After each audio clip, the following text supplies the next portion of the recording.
On the 12th of July 2006, a violent conflict erupted between Israel and neighboring Lebanon. It began when a military unit of Hizbullah, a Shia Muslim group based in Lebanon, crossed the border and ambushed a group of Israeli soldiers. 3 of the soldiers were killed and 2 kidnapped and taken into Lebanon.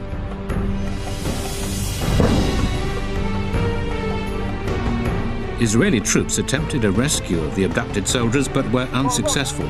5 more were killed in the attempt.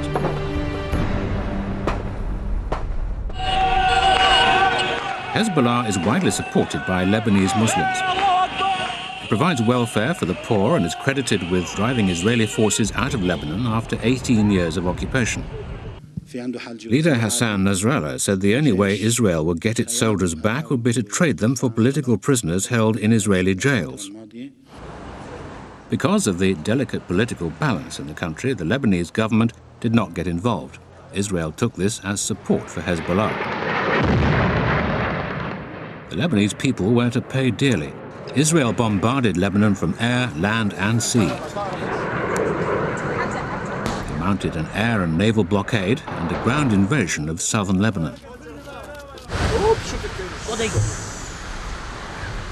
In response, Hezbollah launched rockets into northern Israel, an average of 200 a day for the duration of the conflict.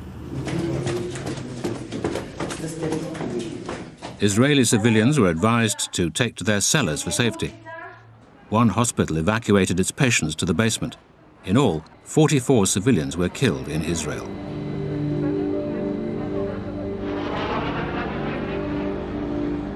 But more shocking was the scale of the damage inflicted on the civilian population in Lebanon.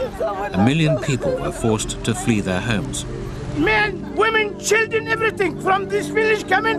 Look, the fire there from my village. In the makeshift shelters, there was little food, water or medicines to treat the sick. Over the course of the war, more than 1,000 Lebanese civilians were killed and 3,000 wounded. A constant tide of refugees flowed north by whatever means they could.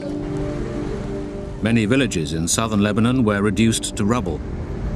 Livestock roamed free in ghost towns. Only the sick and elderly remained. Even after the ceasefire, much of southern Lebanon remained uninhabitable, littered with unexploded cluster bombs.